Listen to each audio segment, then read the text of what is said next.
The following thoughts and opinions we're going to discuss regarding this album are strictly of our own personal interests. We are not professional music reviewers. We encourage respectful discussion and friendly banter in each episode, but we do not condone and will not tolerate bullying or belligerence. You are welcome to take what we say regarding the albums we rate with a grain of salt.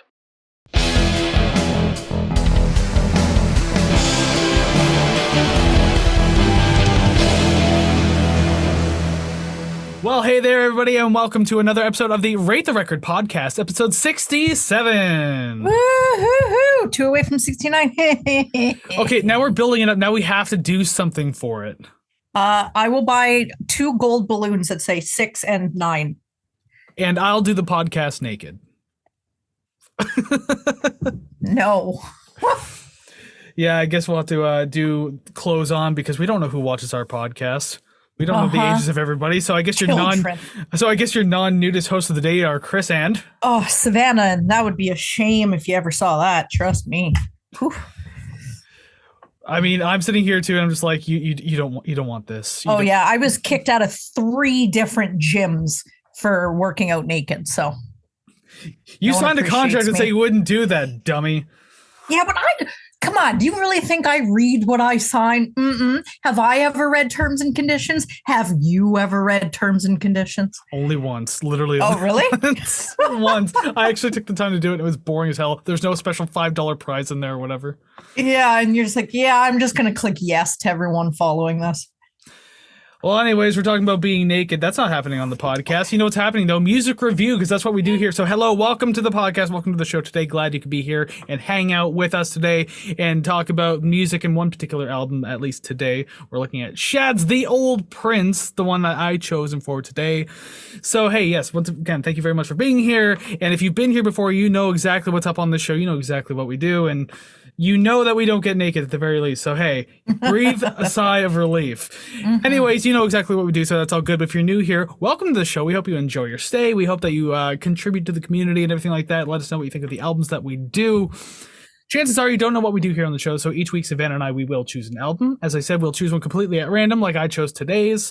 We will also do anniversary albums. If it's turning 20, 30, 40, 50, whatever, we'll check it out. And of course, we do requests. We've had plenty already. We got more coming, so don't you worry about it. Regardless, we do choose an album. We discuss it in length from front to back. We rank the songs, and then we rate the record. Woo! Okay, we were a little more coordinated that time. Nice. Get with it. Yeah, I'm supposing so, huh? That's says to you anyways. But yes, that's what we do on the show, and that's what we're going to be doing here today, of course. And so if you like what you see and hear and all that kind of stuff that you're being involved with today, make sure you go ahead and give us some love. We have some support. By the time we're recording this, it's like a day after Valentine's Day, so you have to give us love. Yes. So give us a little bit of love by giving us a like, subscribe, rate, share, comment, follow, all of those things across multiple platforms. Really do help us build up in the musical community brick by brick, as we're always trying to do. We want you to be part of it. So many different ways to do it, especially over in the audio world. 5-star ratings and like reviews really help us get noticed in the community. YouTube, same thing. You know, those impressions. Click on through, watch things, subscribe. Let YouTube know that you like what we're doing. And then we rate the record. I was going to say, it looks like you're going to say something, but thankfully it wasn't relevant. No, I was just waiting to do that, really. Excellent. And then, of course, yeah, you just leave comments, social media, blah, blah, blah. All of that can be found. Our social media links, all the streaming links, the album giveaway links, which this month we are still giving away. Nirvana's Nevermind. Make sure you enter down in the description below or at ratetherecord.ca. Hell yeah. But of course, also at ratetherecord.ca. You can also request albums, as we said earlier. You can do that. We're doing plenty. We'll do more. Again, found in the description below, ratetherecord.ca. Either or, whatever's more convenient for you. But we'd suggest checking out the website. It's nice. Yeah, we didn't build it for nothing. Or we did. I don't know. But go there anyways. Ratetherecord.ca. We spent money on it. The least you could do is look at it. Yeah, exactly. Look at it and go, this sucks. But at least you looked, so thank you. They just be like, hey, at least you tried.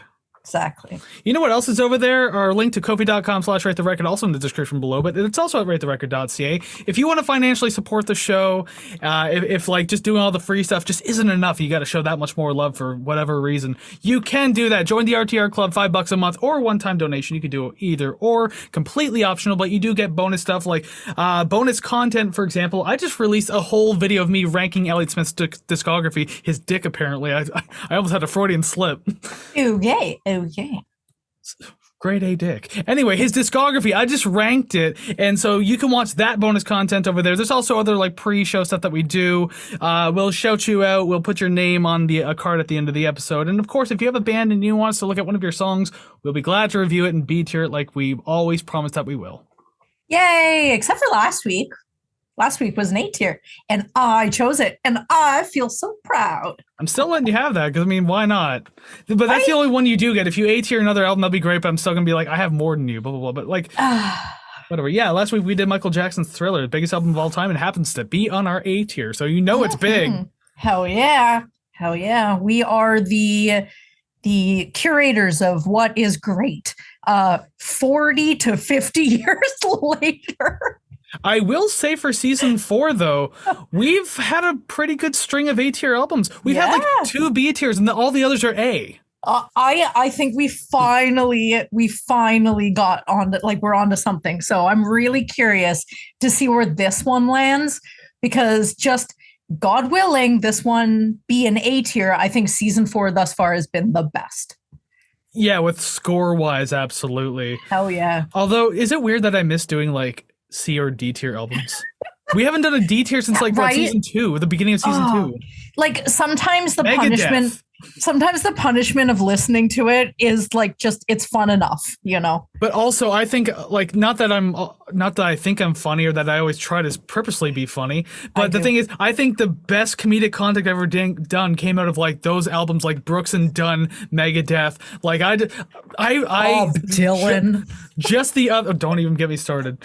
Just the other day, I thought about the Brooks and Dunn review and how I did the hedgehog faxing. Okay, like that. Still, I'm so happy about myself for doing that to this day. All about that. Oh my god. Oh, please. Even if you don't want to watch the full episode, that's fine. It's on the best of season 2. Just go watch the best of season 2 video. It's all there. The best of's the funniest parts, I think. Oh, yes.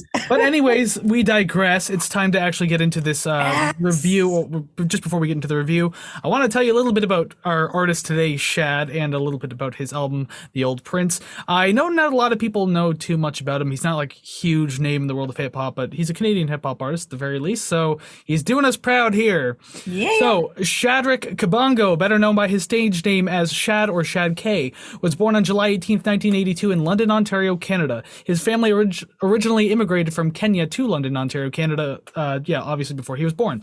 Shad was an undergraduate at Sir Wilfrid Laurier University, where his sister entered him into a radio contest for young emerging artists. Shad won and receives just over $17,000 from 91.5 The Beat, I guess the area's local radio station. He would then use that money to fund his debut album, When This Is Over, in 2005. In 2007, he was signed to Black Box Recordings, where he would eventually begin work on his second album, today's pick, The Old Prince. So this album was released in October 2007 and was produced by many people, including The Real McCoy, Shad, Slack of the Beat Child, A Miracle, Beat Doc Saints, Juby, Ed, Strings, Mantis, Mad Scientist, Michael Tompkins, and Rick Notes. Michael Tompkins being the most normal name of that whole bunch. That one threw me up when I was reading the notes originally. I was like, really? Just you didn't even give yourself like a nickname? That was it. Well, he could have been like the Michael Tompkins. Oh, that Michael Tompkins, absolutely, there you go. Yes. Exactly. I don't be referred to as that Michael Tompkins. So this album received 2 nominations, one for Rap Recording of the Year at the Junos and also the 2008 Polaris Music Prize. I don't think he won either one of them, but just, hey, being nominated is always nice. Oh, hell yeah. For what Wikipedia lists, because the Wikipedia didn't have a lot to say about this particular album. There's only a few reviews of this album, but they're all positive, with OK Player giving it 4 to 5 stars and Rap Reviews giving it a solid 10 out of 10. Hell yeah. But no All Music. Good. Where the hell is our good friends at All Music to rate this album? We're going to have to put this on a cassette tape and send it into All Music. I don't know how you would do that, but just pretend you're a new artist and get them to do it. Yeah, do they have a physical address? Do they have like a headquarters or is it all like just online? I have zero idea. I feel like the first time I ever heard of them is while we were doing this show. So I guess it really shows what imprint that they have. Yeah, we don't know enough about our good friends, so we need to learn more about our good friends over at All Music. I'm just going to keep saying that, and they're going to be so confused. If anyone working there ever hears, it's going to be like, why do they keep saying that? I don't even remember. I barely remember the origin of the joke anymore. I just did it because their name kept popping up. I think it was because every time we would, I don't even remember. I think they just always gave things positive scores, and we always noted that. So now we just call them our good friends over at All Music. Anyways, the album produced 4 singles: I Don't Like To, Brother Watching, Compromise, and The Old Prince Still Lives at Home. Which, by the way, if you haven't seen that music video, treat yourself to it. It's a parody of The Fresh Prince of Bel-Air's opening sequence. Like the credit sequence, so I would absolutely recommend checking out the video. It's amazing. Oh yeah, love it. Yeah. All right, so why don't we actually get this thing underway now? We've been rambling long enough. It's time to start talking about music. So here we go with song number 1, Intro, Quest for Glory. Okay, so my first line is gasp, actual instruments. I love this.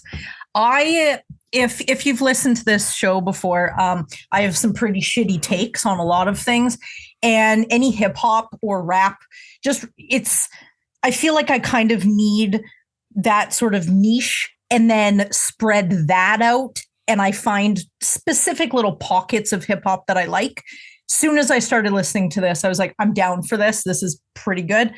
I really like the fuzzy analog sound, and it's very vintage.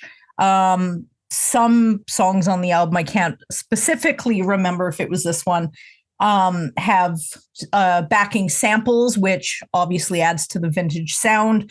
But I feel like he carries that sound through a lot of original beats, and I really like that. I think it sounds fantastic. Yeah, really. There's a really good use of Motown style samples on this one. Very lively beats as well. This one's really good for it.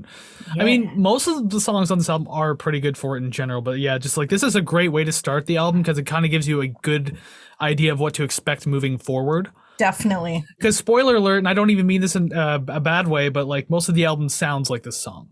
Yeah. But just obviously different styles of sample and everything like that. Sometimes the beats are faster, slower, whatever. But just really good. I do like it. Really good catchy hook in this one too, just to kind of get you going in the beginning. The flow of the song's just really good all around too. There's a lot to enjoy about it. Yeah, it doesn't sound ultimately too complex, but I think it's really nice to listen to. And I found that it was easy to grab onto the melody, and I found myself moving to it and really just sort of falling into the music. And like we said, it was a great start to the album. Yeah, and I think the only issue I have, which is a number of songs on this album, although I can understand with especially with hip hop beats why they might do this, but this album has an issue with ending songs. Yeah. And this is the first one I pointed out because it's the first track, obviously. I said the end has a fade out, but the fade ends very abruptly though. So it's not even one of those nice ones that just kind of ride out. It just cuts right off. Mm-hmm. It feels a little strange, but I mean, it's not a deterrent to the score or anything. And I don't think it's really a deterrent going forward either, but it is worth noting that every time it happens, it's just oh, that was kind of weird how it just vanished. I imagine there being an MC behind them, playing live. And as the vinyl is spinning, he just pulls and I knock my microphone more time. It's just that loud. Yeah. And he pulls the arm off of the vinyl, and that's what sort of stops it. So I like to sort of imagine those scenarios in which that sound is appropriate. But yeah, listening to it on a CD, you're like, hey, what the hell, man? Yeah, and he's halfway through a word when you pull up the needle. It's just no, too early. Yeah, I wasn't done. It feels too early all the time, but this is particularly too early. All right, we'll move on now. Song number 2, I Don't Like To. Oh, I love the lounge piano and the guitar deep in the back. I heard it in my rear left, and it was very pleasing. If you just listen to the end of the song, you can really hear it, and it's just super awesome. A lot of my notes for these songs don't seem to be cohesive. So if one just says quite jazzy, don't know if it means the whole song or if it's a specific part, but it's quite jazzy. I like it. As happens in most of the album anyway. Yeah, there's a lot of good, as I said, like there's good jazz, like just Motown sections of like R&B. There's a bit of funk in there. There's a little bit of everything. So there's a lot to enjoy in it. And yeah, this one has like really dreamy sounding instrumentals. So it's a very nice song to kind of go forward with, like especially the second song already. Yeah, great work on the keyboards overall. Great layering through the verses too. Like it's a good gentle mixing of all the different layers, and like nothing pops out too hard in one speaker or another. So just everything kind of feels playful in the headphones. I really like that. I don't think I'd noticed that before. Maybe just because I never paid attention. But at the same time, like I don't know. It was nice to hear, nice to feel. Good song going forward. And I do like the refrain of this song when he just keeps saying, I don't really like to, but I don't like to, but and then he'll kind of incorporate that as a transition to or from like verse and chorus. Yeah. So it's like clever. It kind of makes everything seem seamless, to be redundant. Usually I'm iffy about that, but I mean like it's actually quite playful here on a really good beat, so I don't really have anything bad to say about it. Yeah, I definitely agree. This is definitely the kind of hip hop I like, and keeping that in mind going forward, I do have more positive things to say about the album. His voice is just very smooth.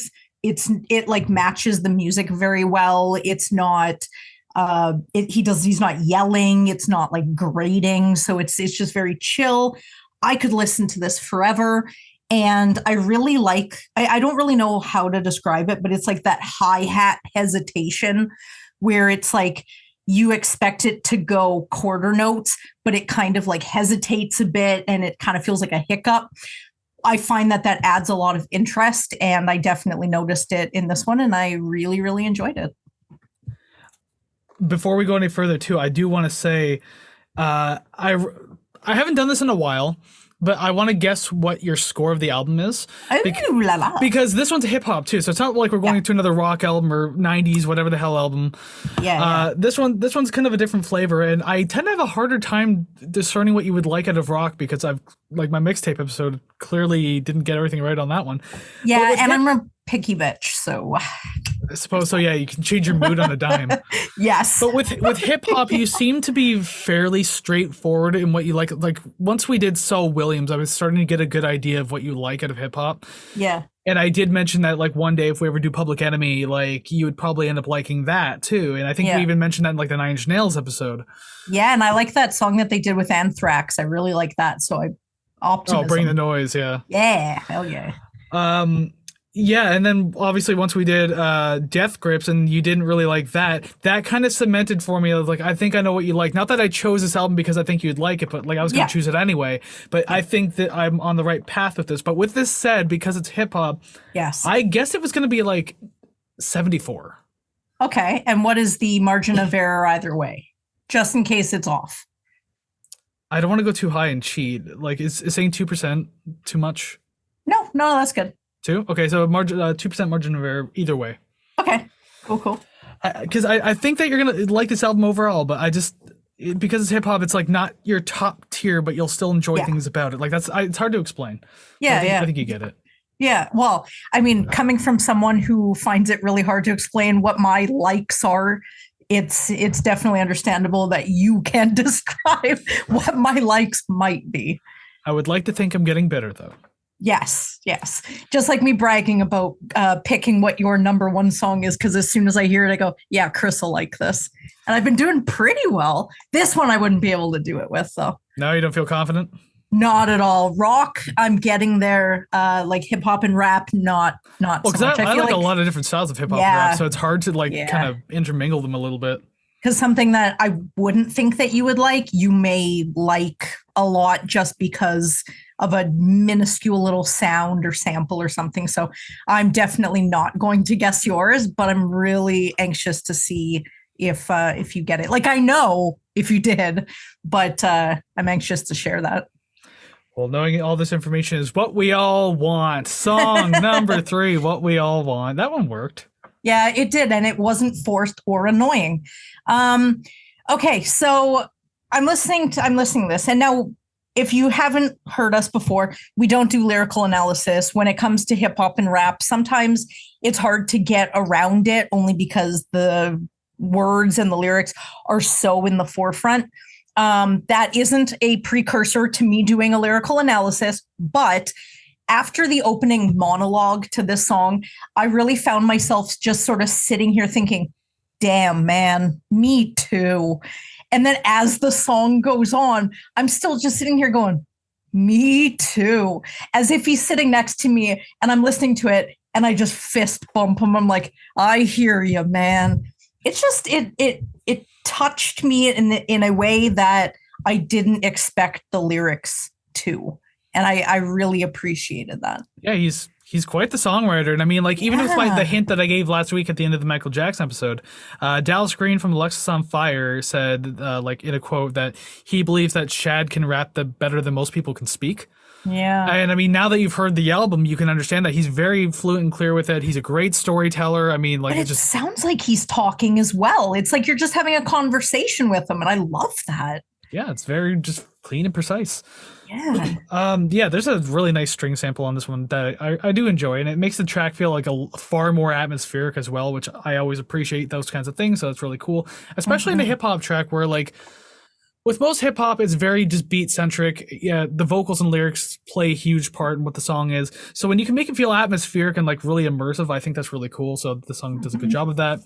The mix is great, especially since the production isn't entirely full on this one. Like, I know I just said it's atmospheric and everything, but like, yeah, not saying it's minimal, but things are just kind of like scattered, but they're done pretty well in the stereo space. So that's all cool. And like, you have these like layers occasionally poking their head and everything like that. So it's really cool to kind of like experience this in headphones and just kind of listen to it a few times and then just kind of point things out. Like, oh, I didn't hear that part before, and like kind of came out my right ear, kind of came out my left ear. So good work. I think they do a good job with that on this one. I am assuming it is an acoustic guitar with nylon strings. It kind of reminded me of like those Mexican guitars, or, you know, sort of mariachi band sounding guitars. I'm down for it. I very much enjoyed it. Even the guitar having its own sort of melody, because you can't miss it. It is so in the forefront. Even a simple melody, it makes it memorable. And I really enjoyed that. Again, I latched on to the lyrics. I hated it enough that I want to listen to it again and again. Hated it enough? What a weird way to describe it. Well, he's like talking about like not having money for this, which is another sort of right. And so one of my notes was just, I know we don't analyze lyrics here, but Jesus, can we be less real? And it's like it at my age and where I'm at in life, I'm listening to this because he was what, like 24 to 26 when this album came out. Yeah, so it's just like that. 25, 26. Yeah, and you're like, damn, like I'm going through that same stuff now, and you're just like, shit, this is truth. It wasn't this written right around the time that there was a recession in the late 2000s. Yeah, in like 2008 and stuff. So yeah, this was just prior. So maybe like it's kind of like where we are now, how the telltale signs are right there. That's like, probably things why. are about to get shitty. So that's why it's so relatable right now. Oh my God, is it ever? And it's one of those, I wish you weren't speaking right to me, but because you are and I can relate, I want to feel like somebody understands what I'm going through, whether it happened 20 years ago or not. It's a really nice feeling. Yeah, it is. So we're not alone even in different aspects of time. Exactly. 2007, a year I despise. Anyway, digging into the personal life of Kris now. There is a feature in this song by another artist. I can't remember the artist's name off the top of my head. But it works well in this track because sometimes with hip hop, features can be a little strange because one tries to like stand out over the other. One will flow a little differently, so maybe it just doesn't match. But like, his name is Relic something. I can't remember what it was, but regardless, him and Shad, they match their energies and flow so well. So like, when I first listened, I didn't even know it was the second person.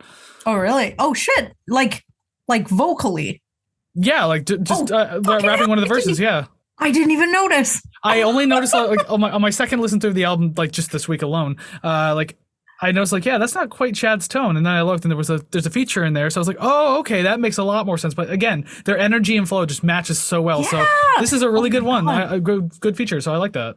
I agree because I definitely did not notice. But while you were talking, I did look it up. Relic the Oddity is who it Relic is. the Oddity, yes. So I Yeah, was right 'cause about if the he's- name Relic at the very least. Yeah, if he's good enough, I think he deserves an entire name shout out. Absolutely, and maybe go check out his album then. I don't know. I've never even heard of him until Yeah, I was like no listening to idea. this. So who knows? So I guess we'll move on over then to song number 4, Brother parentheses Watching. So far, like I'm really vibing to this album. I like the sample at the beginning and through the chorus. I think you said it was the Isley Brothers, which I assume is from Yes. like the 50s or 60s or something. Something along the lines of that. Probably like around the 60s, I would guess. I really like these old vintage sort of sounds. Super down for it because it's stuff that for some reason I find nostalgic, even though I am much, much younger than to have grown up with stuff like that. It just kind of gives you this nostalgic sound. And listening to something that came out in 2007 have that nostalgic sound is like a winner to me already. And I really like the inclusion of unconventional influences.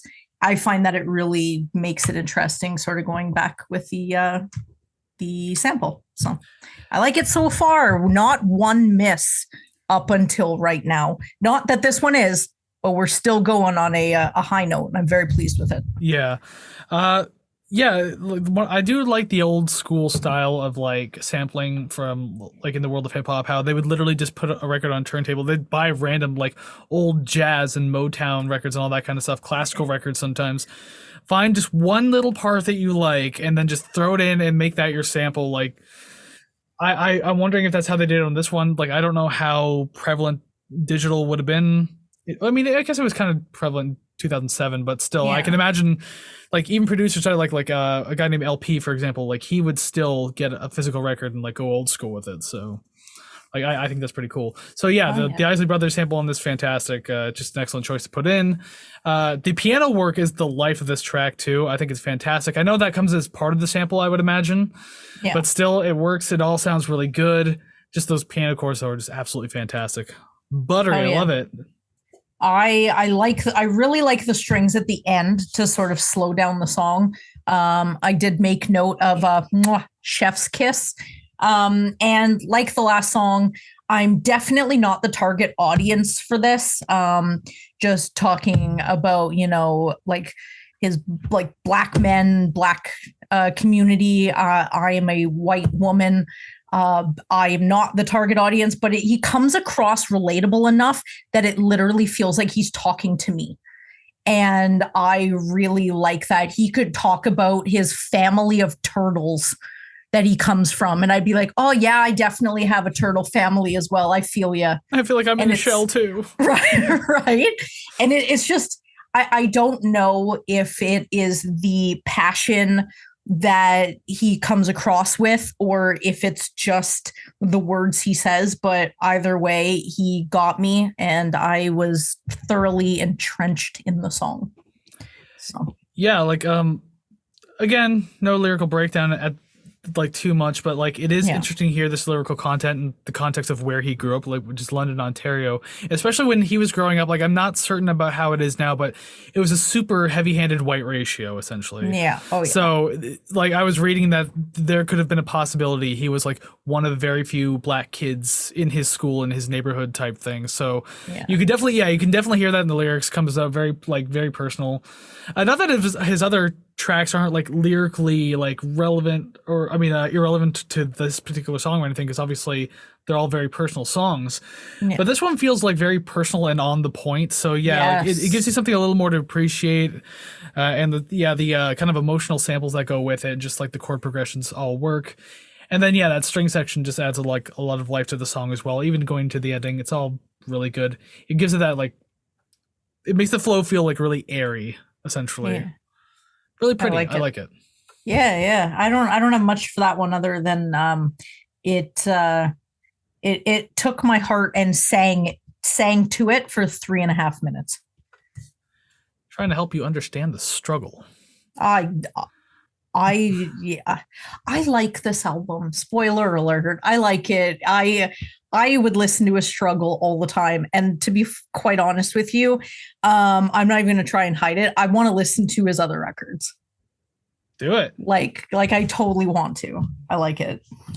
The one he released after this one's also pretty good too, but I won't go too in depth into that. But about that right now. But yeah, he's got good music.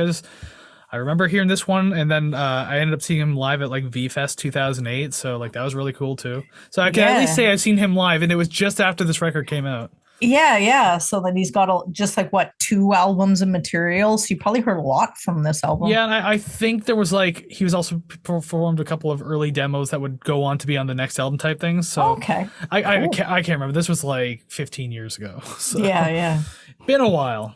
Oh yeah. You can almost say that it's nowadays because it was so far back. There you go. That last one was okay, and this one was terrible. This song specifically, I like this one, but it just doesn't hit as hard with me as the previous tracks. Yeah. But on a real high positive note, I really enjoy the regional terms in this because it feels much more personal. Because when he talks about things like OCAD and stuff, I'm like, I know what that is. This is cool. And it's like it feels like not an inside joke, but like I'm in on some sort of, I just feel like I'm in on it, and I really like that a lot. Yeah, that's the best part about I've heard this in like a lot of Canadian rappers, how they'll kind of like reference these things that we're aware of in this area, because like a lot of Canadian rappers tend to come from somewhere near Southern Ontario. Yes. So like there's a lot to understand, and if you talk about like the transit system, chances are I'll know what the hell you're talking about.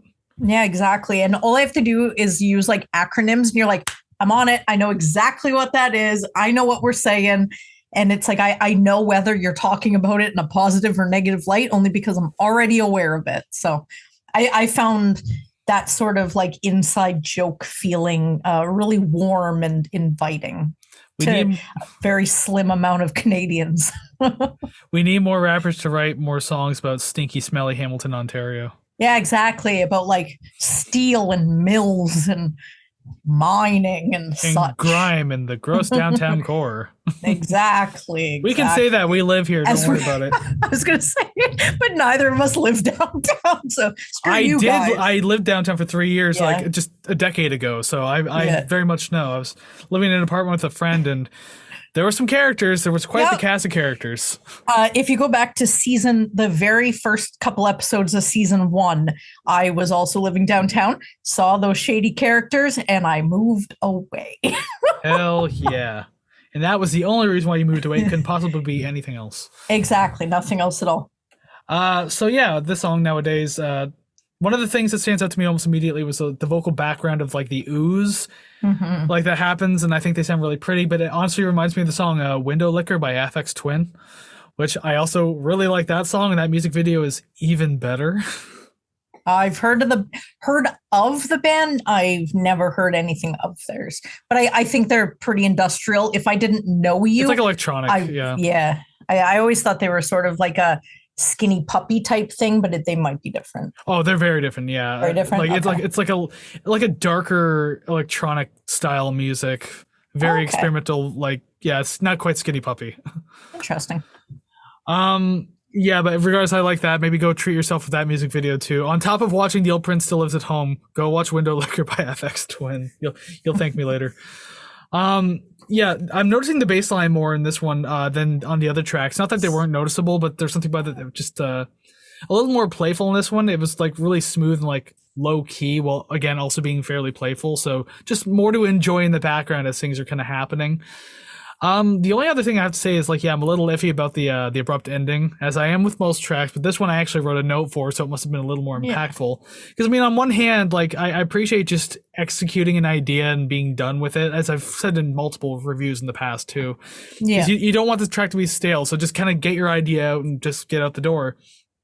But on the other hand, it feels strange to have such an abrupt halt to the momentum and the pace of the track. It feels like it could have started to fade out, maybe broke down a little bit, but it was just done. So I don't know. I'm a little back and forth on it. Again, didn't bother the score, but it's just worth noting, I suppose. So my last two notes, one piggybacks the bass, the other piggybacks the ending. Excellent. So although there isn't any obvious piano or guitar, there is a pretty nice bass line pushing the song along. Definitely noticed it, definitely loved it. And it didn't feel as short as it is until it ended. And I was like, what the hell? Yeah, 2 minutes and 20 seconds, eh? Yeah, like it felt a lot longer than that. But then when it ended, I was like, where'd it go? The hell? So this was the first one so far that I noticed that it really cut off, and it left me wanting a little more, even though it didn't sort of grab me as much as the previous tracks, like almost all of the previous tracks. When it ended, I was like, oh, come on, feed me more. I'm still hungry. I'm ready, you know? But either way, yeah, still pretty danceable, which is good. And at the very least, we're only like just barely halfway through the album, so you still got plenty of tracks to go. Oh my God, do I ever. I love it. And I guess on that note, we can actually move on to what I believe is the most fun song on the entire album. Song number 6, practically the title track, The Old Prince Still Lives at Home. Okay, so I'm going to read my first note verbatim. I might literally have a slip disc in my neck from moving my head to hit to that hi-hat and bass combo. Oh my God, it is so right from the get-go. It's just like just sitting there and just moving around. Oh my God. I could not sit still listening to this album, not even once. Even the slower songs, not even once. But this song in particular, oh my God, there's something about this particular beat that just does it for me. Like it's so fun. And like I'll also read my first note verbatim because it's kind of lengthy, and I think I was just kind of writing it as I was listening. And I'm already so familiar with this track, so I don't have to like listen too deep. But I said, what an insanely fun track. The lyrics are hilarious, the instrumentals are excellent, very old school feeling altogether. Great synth chord stabs throughout the whole thing are fantastic. The bass line has some super fun moments, and the flute adds a little bit of extra playfulness to the track. So there's so much to appreciate. And it just kind of comes and goes all in a short amount of time. Okay, so I made note of a flute in another song. Yeah. Didn't hear it in this one. Unfortunately, I would like to hear it again because flutes in hip hop, it's just there's okay, I'm gonna say that again because that just sounded stupid. Hip hop. You just sound like Rob, whatever the hell his name is, from that Adam Sandler movie. I got nothing. He's trying to say hippopotamus, but then he said like hip hop anonymous or something. Rob. Is it Rob Schneider? Rob Schneider, that's it, yeah. I resent that. But no, flutes in hip hop songs just there is just something with how weird and unexpected that is that it is so welcomed. Like I'm down for it. I don't know how you missed it then in this one. It's not exactly hidden. Because of my second note, saxophone. That too, I suppose. Oh my God. I really enjoyed that. And every time I thought, every time I started to think that I wanted the music to change up a little bit, the saxophone or bass would change it up, and it kept me going. I was like, oh, it's like a little bit too, and then the bass would come in with a little doodaloo, or the saxophone would come in with a little riff, and I'm like, okay, like little fills that you just kind of put in. I'm like, this is a little more different than I thought it was going. I'm getting this. Okay, I'm starting to understand. So I've always appreciated the lyrics of the song, though. We don't do lyrical breakdowns, but how could you not? Like it's everything is so obvious and there, and just a song about being an absolute like cheapskate. Yeah, that's what keeps this whole album relatable. You know, being a cheapskate. Yeah, Savannah does that. Oh my God, like 100%. Like Kris pays for everything that we've ever done. All these album giveaways. I pay for none of this. My bank account's all sad. Right, exactly. And I love the end of this song. I was gonna say, to be fair, I do leave a tab for you, but it's one of those IOUs that'll probably never get around to. Yeah, when I eventually get my OnlyFans off the ground, we'll sort it out. You hear that, everyone? Go subscribe. Yeah, you mentioned the ending though. Yes, absolutely genius in relation to the lyrics, because again, it's like I couldn't afford the whole beat. He's just charging so much, and so then he goes just all a cappella with like hand claps and still kills it. Like there is just far too much to appreciate about the song. I've probably already spoiled my placement for you, but I mean, like, How can you not? Yeah, it is so clever. I love it so much. It is probably one of the more clever hip hop things I think I've heard in a very long time. Like, because I remember, like, even in the video, like, they kind of take this part too. Like, the video's happening, but then just like it kind of cuts off and the footage dies. And so he walks in front of this like projector light. He's like, I couldn't afford the whole beat, and it's like just. And so then he's just rapping in front of like a wall with just a single light on him, and he's just kind of going back and forth, and the camera's getting kind of blurry at times just because it's like cheap production. Yeah. Really clever shit all around. Oh yeah, it's fantastic. You would love the video. I swear to God, you will. It's so fun. I love it. As I said, it's literally just like a parody of the opening to Fresh Prince of Bel-Air, like the entire video. Oh God, I love this. This is fantastic. Thank you for choosing this. And normally I just shit on you for all of your choices, but this one's pretty solid. Are you sure about that? Are you sure about that?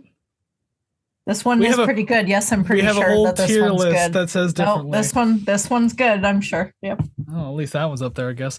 All right, moving on to lucky number 7, Out of Love Part 2. And I will say right away, yes, there is a Part 1 on his very first album. So there's actually a song we see a Part 2 for that actually has a prequel. I was going to ask if this was going to be like a Why Part 2 from Collective Soul, where you listen to every album leading up to it going, why? Get it? Because the song's called Why. Yeah, but you asking why at that point should be Why Part 3, because that's the third why that happens or supposed to happen. But yes, there is a Part 1, so you can listen to his first album, see it. I can't remember the song too well. It's been a while since I've listened to that album, but yes, it's Part 2. It seems to float around very dreamlike. I know you had mentioned that about a track earlier on. This one definitely grabbed me as sort of like very light and floaty and dreamy. And then the backing vocals that come in definitely add to that feeling. And I feel like it's the point in the album where we really, I don't want to say that the songs before it were, sort of, they're not aggressive, but they just have a little bit more energy than this one does.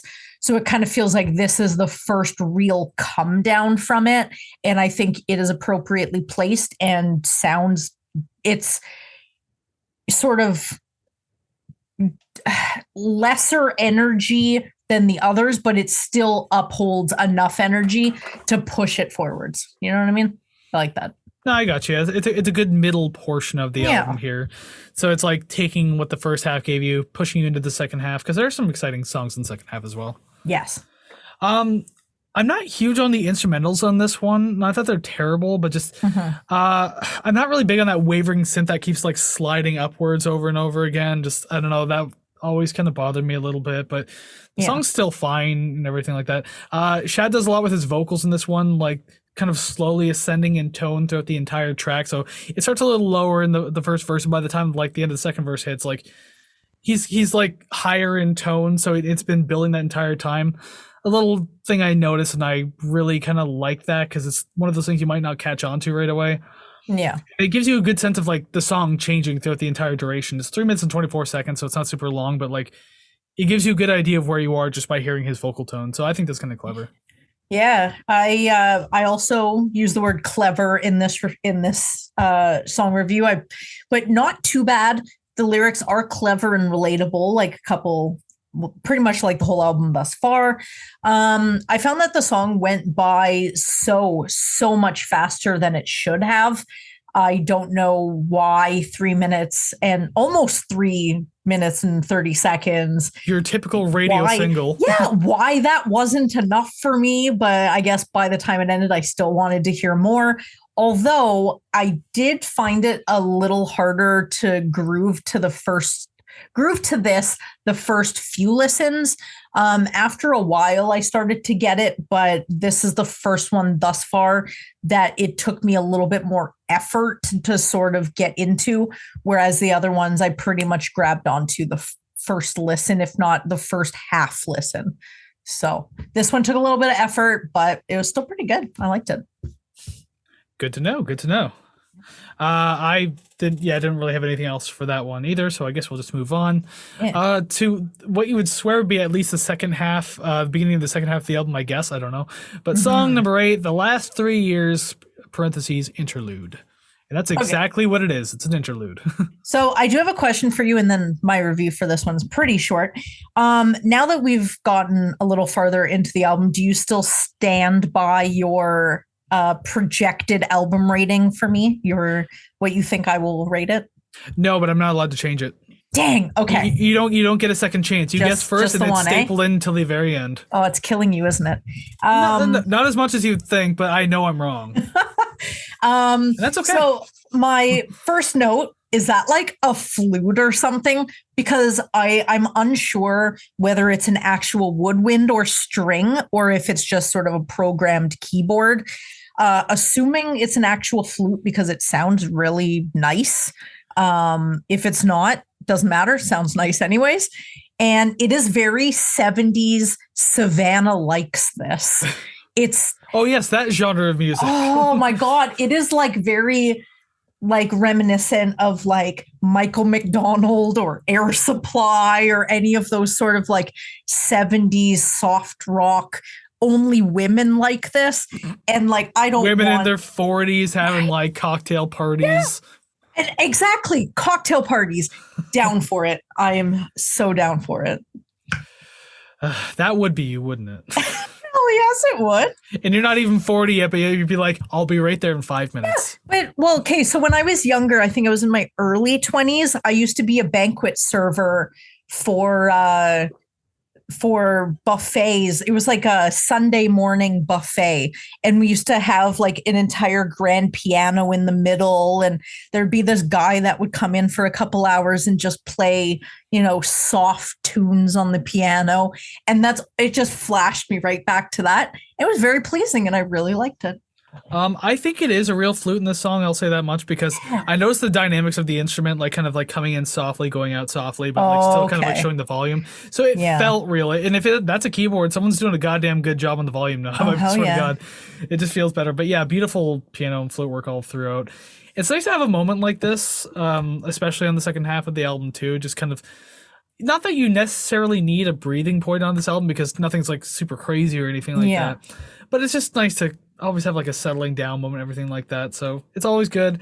There's also like a nice little jazzy pickup towards the end too. That's also a really nice touch. That's when the drums kind of kick in for like about a 30 seconds to a minute or so. Yeah. But yeah, like overall, just like a very warm, embracing type of song. Very, very nice. Hell yes. Very beautiful. I am down for it. Which is funny because a lot of the interlude songs we've done in the past, I haven't been like huge on. In this, no matter what the score of this song ends up being, I'm just gonna look at my list here. No matter what it ends up being, the idea is like this is still a fantastic track. I love it. Yeah. Like I didn't rate this badly at all. I'll say that much. But just like other interludes, I know I have because I'm just like, it's just kind of a passing moment on the album. Whatever. This felt like its own kind of like standalone pretty track, so I can take it as that just a really nice instrumental. I can agree with all of that. Yes. Oh yeah, worth noting too. It's an instrumental, no rapping, no nothing, just pure beautiful instrumentals. Just the music. I love it. All right, so now we'll move on. Song number 9, the longest song in the album too. Number 9, I Heard You Had a Voice Like an Angel / Psalm 137. Oh, thank you. It's not what everyone else says. He never even met you. Anyway. I love, and I will say this forever, I love hip hop beats with actual live instruments. And now I know I may not have ranked the Beastie Boys that well when we did them, and I know that they play their own instruments. I feel like their later albums would probably get better scores. Just saying. Ill Communication was Yeah. But then like everything else sounds better after that, like Paul's Boutique or whatever. But like this, as soon as it started, I was like, this is fantastic. It's swoon. Right? Yeah. Oh, that's all it was swooning.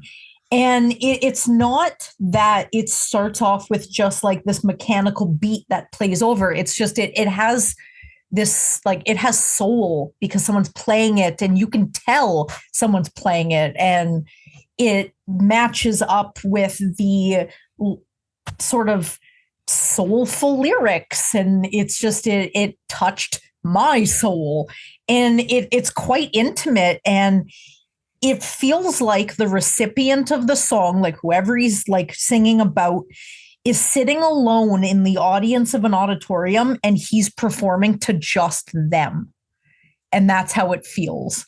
and I like that. The interesting part about saying that is the song is a commentary on the music industry and how it just robs people of their creativity. Really? So he's singing to a music executive in the auditorium, essentially saying "fuck you" in his soft voice. That's what I see. It sounds a little melancholy, so maybe that's why it sort of meshes with the message. But I think with this one, I didn't focus too much on the lyrics, but I'm glad that the feel brings that out. Yeah, the lyrics, I believe, have a lot to do with how really creative rappers, like who are actually really good at what they do, are kind of brought into the industry and then just stripped bare of like their creativity, just like, oh, just sing about the monies, the cars, the bitches, everything. Yeah. And just like sell yourself out, do all that, fuck your creativity, fuck your writing. We're just gonna give you this generic shit beat and you're gonna make $1 million. And so this is Shad's way of saying, oh, yeah, look at that name. Or Catherine, whatever the hell her first name was. Catherine Hudson. There you go. Katy Perry now. Yep. Christian Rock or Catherine Hudson. We'll have to cover that album one day. But yeah, like that's essentially what the song comes down to, and he's just more or less saying like, this is very unfortunate how this is how it is. Yeah. Well, I guess if this album came out in 2007, that was kind of like when a lot of those artists started emerging. Like Lady Gaga came out around that time, Katy Perry came out around that time, so that's a pretty good social commentary on all that stuff, and it's perfect time for it too. I suppose so, but at the very least, I'll say like I still like Gaga's earlier stuff. Like she had a lot of creative control over like what she was writing, so I mean like, and you can definitely hear it like as compared to like her jazzy days, like prior to being Lady Gaga, back when she was Stephanie whoever the hell. I do have to say that my favorite Lady Gaga song, sorry to go off on a little tangent, I think came off her first album. It's like that, I don't know, she says cherry, cherry, boom, boom in it. I fucking love that song so much. It is so good. And I always have Paparazzi in my head. It's so good. Like superstar single right there. As soon as you say it, it's going to be stuck in my head. Exactly. Well, I mean, it's still stuck in my head to this day. It's on a playlist I have on Spotify called My Big Dark Closet of Guilty Pleasures. Just own it. It's fine. It's fine. I do. I'm not ashamed of it, but I just like the name. I wanted an excuse to write that name. That's hilarious. But yeah, with this song though, no pun intended, but I do like the angelic opening of it. Very pretty, of course. Great clean guitar tone too. Just absolutely beautiful. Just like super smooth, very nice. The fretless bass is super nice too. Again, it might be a double bass, might be just be a fretless. I'm not too certain. Mm-hmm. It just keeps that soft emotional feeling very strong throughout the entire track. So yeah, just there's quite a bit to enjoy about it. I really like the vocal harmonizing. Now, I don't know if it's just his voice layered or if it's someone else. I can imagine it's probably someone else. Yeah. I really liked it. It sounded fantastic. Now I see why this is a quote slash song, you know, where you have a part at the beginning, part at the end, and they don't really run into each other as seamless as they could. It does feel like the end should be a new song. It's not very long at all. So there's kind of a toss up with me whether it should be its own song, because it'll end up only being like 20-30 seconds and it doesn't really add much if it's on its own. But it does feel like it has a different message and sort of deserves to kind of be recognized on its own. But either way, both parts I liked. It was I think lyrically the message still carries over the same. Just smile for the camera while we take your children. Smile for the camera while we, I don't know if YouTube's going to like that word, while we are your women. Yeah. Like it's just a commentary just saying like, just look at the glowing, flashy, sparkly thing while we do this and take all this from you over here. Maybe I didn't catch the beginning part because I definitely understood the last bit, but maybe just the bulk of it I didn't. Obviously, you know, lyrics I sort of try and not analyze too much, or else I will fixate on them. And yeah, so maybe after all this, I'll go listen to the album again, kind of keep all this stuff. Have the lyric sheet in front of you and stuff. And just kind of like go through it a little bit. Oh, fuck. And then we're gonna come back and it'll be Redux. It'll be a RTR after dark, and I'll be like, that was awesome. Okay, we're bumping the album up by another 5 points. Exactly. And here's why. All right, we'll move on now. Song number 10, Compromise. Okay, so I know that I keep starting all of these songs, but I'm not going to give up the position for this one because my first two notes, capital letters. This is fucking sick. And bass and saxophone, my brain is being scratched in the best way. Oh my God, the shiny, sparkly piano. Thus far, this album has been one of the easiest ones for me to review. That's fascinating. Oh yeah. Well, I didn't expect it to be this one. Oh, I like this a lot. Yeah, so far I haven't want to flip past any of these songs. Like I'll start listening to it and not once have I been like, yeah, I'm not really into this. Even the couple that I couldn't really grasp onto, they had redeeming qualities that kept me there, which is sweet. You'll find something you like in almost every track. Yeah, 100%. But yeah, this one is like a super funky start right from the word go. It's a good pickup from the previous track too, considering it was like a much quieter track than the last one. Yeah. Another song that has those background female singers doing the ooh section that I also really like. Again, didn't remind me of Aphex Twin this time, but I thought it was a great texture to the song. Mm-hmm. Just really smooth, and it's like a great additional layer that adds like a lot of flavor to the sound. There you go, another food adage here that we always tend to do at some point or another. Ooh, delicious. The song is sent to Flavor Town. Bam. There's two chefs in one right there. As soon as you said bam, I was like, oh, I'll get them. And then you already knew. So, God damn it. Oh, yeah. I kind of know where that comes from. Yes. Yep. I used to watch his cooking show. Oh, my God. All the time. Early 2000s Food Network was just mwah. I'm looking at the clock on my phone, and if it wasn't as late as it is, I would have shouted bam, but there's people sleeping right now, so I don't want to do that. Right. People have to be up at work at like 4 a.m, so I don't want to shout too loud. Gross. But yeah, there's also horns playing in the background. Super great touch. Just another fun little bit to kind of give more life to the track. So yeah, here we are, 10 songs in, and things are still just bopping and fun. Yes.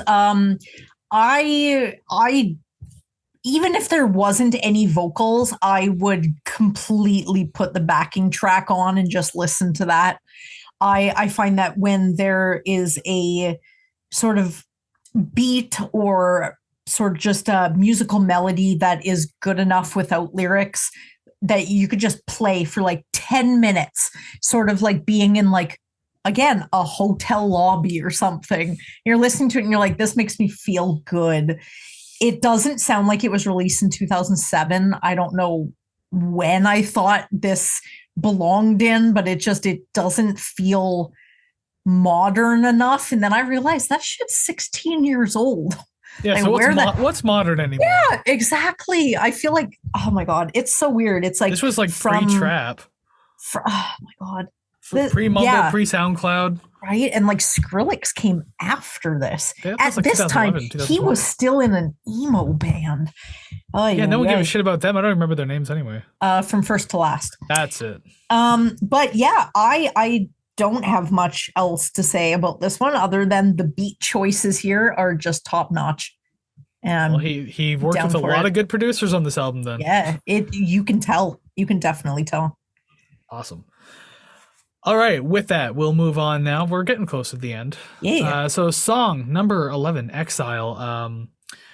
Another one of those ones I just really like on this album. Great rhythm with the synth strings and the guitar in this one. Had a lot of playful like portions of the actual composition itself I really like. The bass is excellent in this song. It's been good all over the album, but there's certain songs which stands out more, and this is one of them for me. It's a very emotional layer in the background, more so than it has so far, just for the bass itself. Mm-hmm. So, like, again, you still got me, and we're 11 songs in. Yes. So just jumping off your bass comment, I wrote, I still enjoy how the bass sounds real, rich, and deep. Oh, I liked it. I could not take my attention off of it.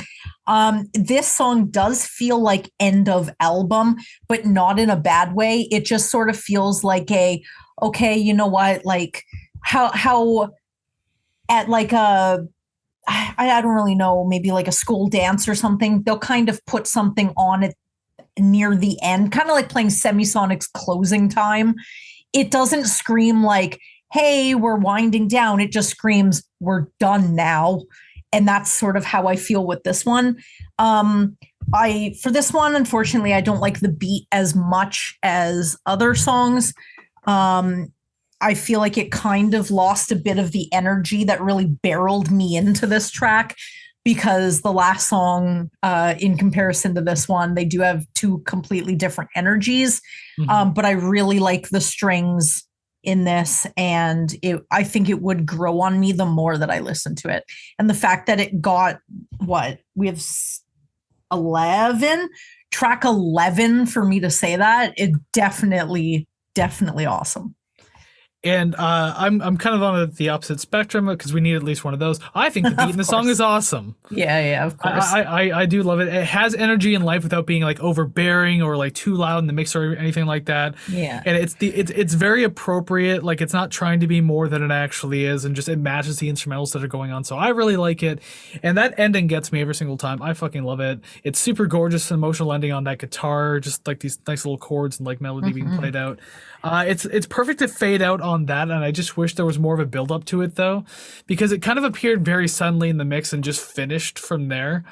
So I wish there was like more of a build up. I would have liked the song to go on like another 30 seconds if it meant building more into that outro. I think I would have really liked that. Yeah. And yeah, I also feel like this is end of album vibes.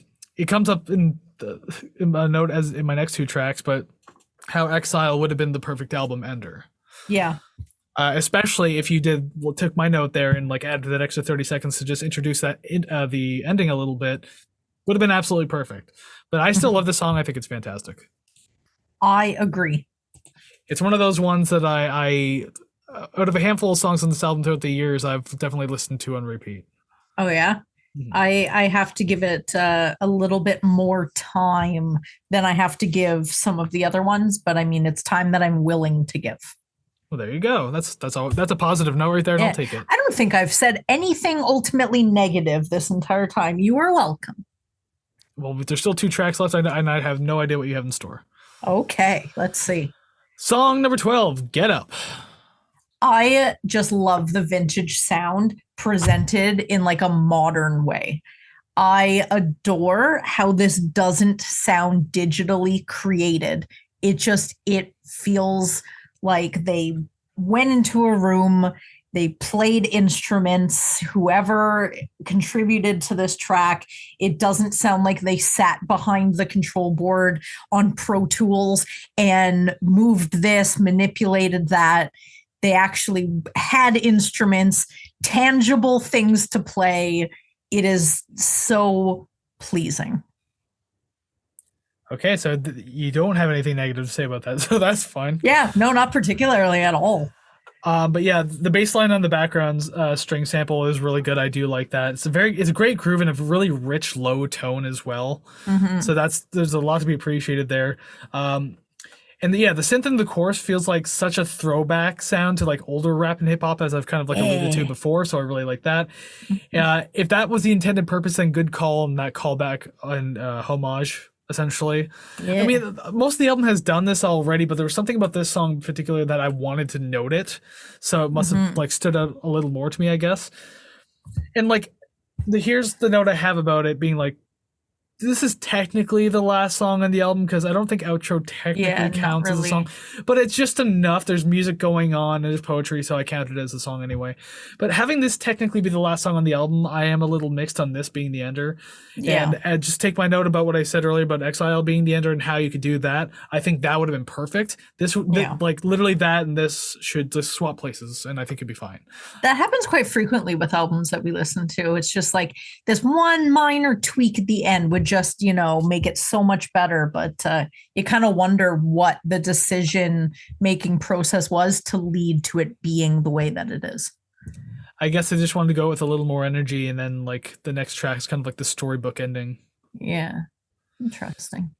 I mean, I guess on that, we'll just move right on to it then. The final song on the album, 13. Oh, I have a couple more for this one. What is this? Well, I left a moment of silence and everything. Oh, hell yeah. I thought that you were just going to keep going. No, I have a couple more. I am sure that it's just literally only a couple more. I'm sure there's so many layers to create these songs, but they sound like simple and nice and just like they don't sound obnoxious. And the lyrics I've been hearing this whole album are very socially aware and about real things. And the fact that it's not about an inflated feeling of grandeur makes it so much easier to listen to and understand. And I really had to get that out before we got to the last song, because the last song doesn't have any of that. So it's not relevant. It still has words you can go by, though. Yeah, but it's more like poetry, and I can't be like, yeah, good job. What do you think rap lyrics are? What do you think any lyrics are? Well, no, like I can't be like, yeah, good job not talking about, bitches, hoes, gems, and jewels, when really it's just 50 seconds of nice spoken word.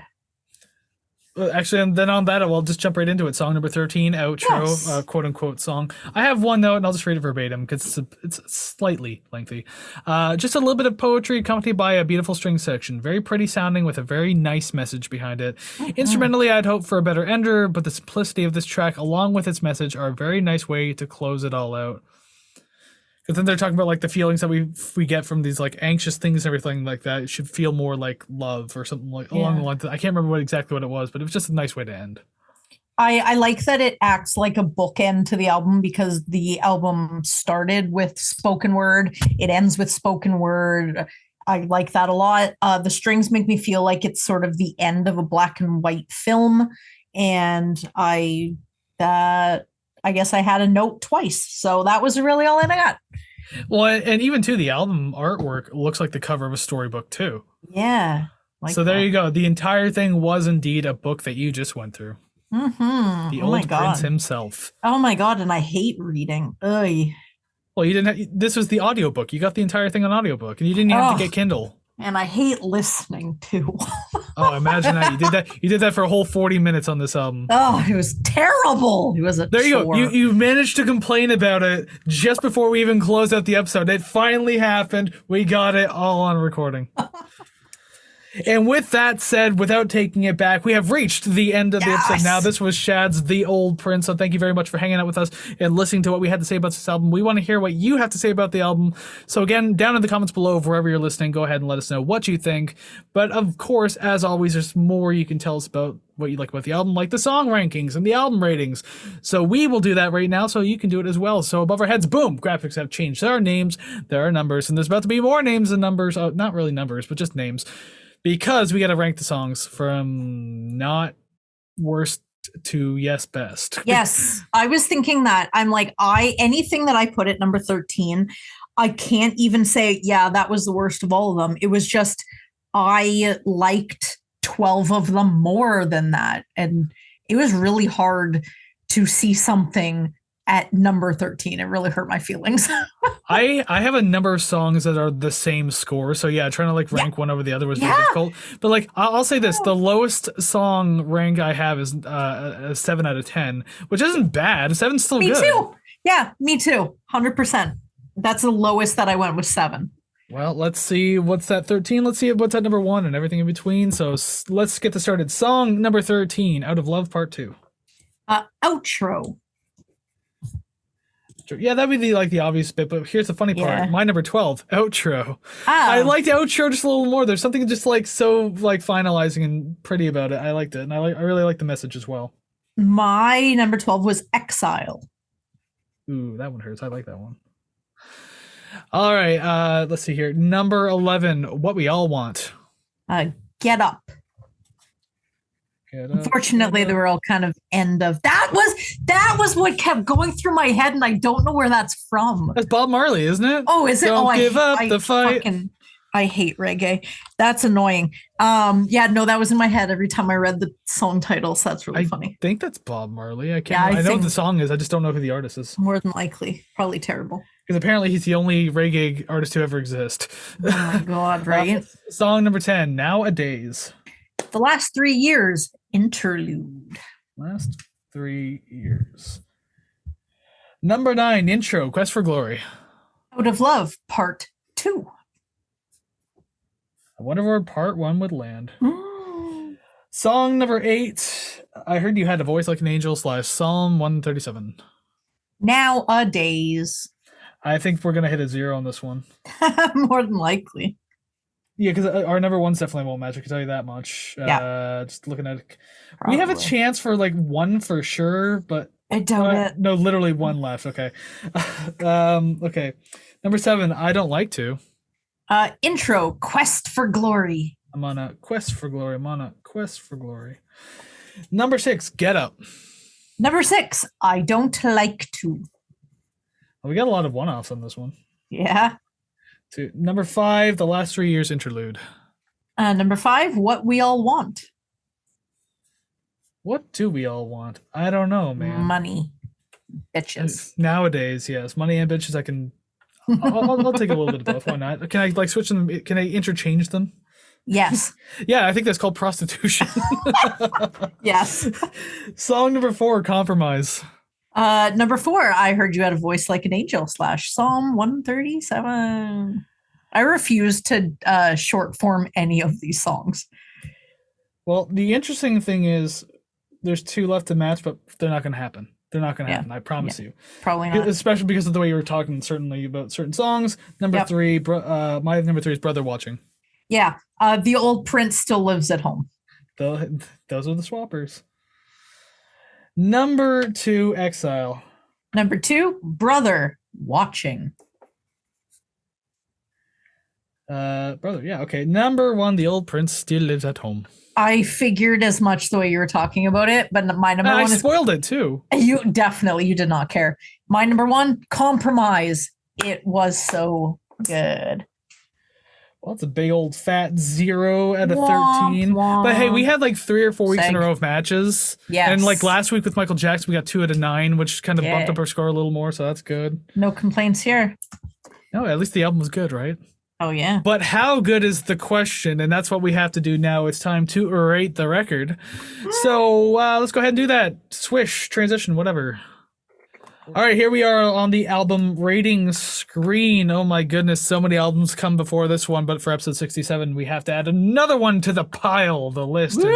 I'm not certain which one's going to go where, but hey, last week, Savannah finally got her first A tier and top 10 album. She finally took one of my spots out. And the angels sang. Michael Jackson pushed out Frank Zappa. I don't know how I feel about that, but hey, whatever, it is what it is. I feel great about it. As you should. I mean, it wasn't a bad album. I'm going to have to tell you my score first, aren't I? Absolutely, because yes, we need to find out where Shad's The Old Prince is heading out today. And as I said, I'm probably wrong, but my score I did say for you was going to be 74. I'm curious now how off I am. Okay, now, like I said earlier, I am really picky about music, and even within some niche genres, I have to narrow it down even further to something that really pleases my ears. Well, this album is one I will definitely listen to again. I really liked it. I scored it a 79.69. The fact it didn't break 80 really pissed me off, but I wasn't going to manipulate the scores. Yeah, no worries. It's just funny. So, sorry, what was yours again? 79.69, you said? Yes, it was. Because I just like that. Because I type it in my calculator and forget to write it down. So then the calculator removes that score and just shows me the final one. Yep. All right, so 79.69. It's just funny that you said it's like too bad that it didn't break 80, because with the way you were talking, I thought it was actually going to. But hey, still higher than I thought it was going to be. Yeah. I, on the other hand, just like iceberg tipped 80 with an even 80, like just on the dot. But that means we have a B tier album. 79.84%. You could have fudged your score a little bit. So 79.84%. Shad's The Old Prince is what I'm going to assume is the top of the B plus tier. Yes, it is. It definitely is. It knocks Rage Against the Machine down a peg. Wow, don't you feel like a fool with your head in your hands? I do. I am digging my thumbs into my temple right now. Ay. All right. Yeah, I guess we'll just cut back in here, I guess. I don't know. It doesn't really matter at this point. The ending cuts are being very erratic lately. Yeah, very close to an A-tier album, but we didn't quite get it. And I'm hiccuping, so that means I'm probably at the end of the podcast anyway. in the dead silence. Why could you not have? I'm talking. What do you mean dead silence? Why it was like dead silence for like better? 4 seconds before you talked. Yeah, it's all for dramatic effect that I am just in awe of how you messed this up once again. Sure, I did. The one who just like literally threw blame on herself before we cut there. No, I never said any of those things. I like the album though, so I mean, optimism. I need to hold on to the optimism. I like the album. Finally, it was a hip hop album that I liked the entire thing. So, I mean, I do think that you are onto something when you say you're starting to think you know what I like when it comes to that. I think you might be hitting it on the nose now. There's a couple more I can think of throwing in there that you might like, but who knows? Maybe they'll come in the future. Maybe they'll come in way the hell down the road. I can't really say anything about the schedule because we don't want to spoil anything. And with that, we are at the end of the episode. Oh boy. So, hey, thank you very much for tuning in and hanging out with us today. Make sure you let us know what you thought of this album down in the comments below. If you did indeed listen to it, I'm assuming making it this far through the episode, you probably did. Where'd you rank the songs? Where'd you rate the record? Did you fuck up the rating and make it a B tier as well when it could have been this close to an A tier? Let us know. Be glad to know that too. You can also let us know on our social medias and everything like that. All of that can be found at ratetherecord.ca along with the album giveaway link. Remember, we're giving away Nirvana's Nevermind for February 2023, so make sure you check that link in ratetherecord.ca or the description down below to do that. Request an album, same 2 links that you can check out, and same 2 locations, I should say. All of that found there, all good. But yes, very curious to know your opinion on the album. We love discussing this stuff with you. You listen to our opinions for like an hour to an hour and a half. We want to hear yours for even like 5 seconds. Yes, please. And there have been quite a few rankings that have been left in comments under our videos on YouTube. And I am always so pleased and I feel really good when your number ones match my number ones and they're completely opposite of what Kris likes, because who cares what Kris likes? But I am very pleased that I feel validated that my number one is someone else's number one. So keep putting your opinions in the comments, please. I love reading them. I noticed that you're talking a lot to bury that last point you said when I could have just as easily come back and said, look at the top 10 of our podcast and look at all the times you actually agreed with me. So who cares what people think about Kris's music? Apparently Savannah does. I just assume you have a 10-second memory. And if I can talk for 10 seconds, you'll forget what I said. Oh no, I'll just dissociate until you're done talking and have that one thing in my head to finally bring back. God damn it. That is the complete polar opposite.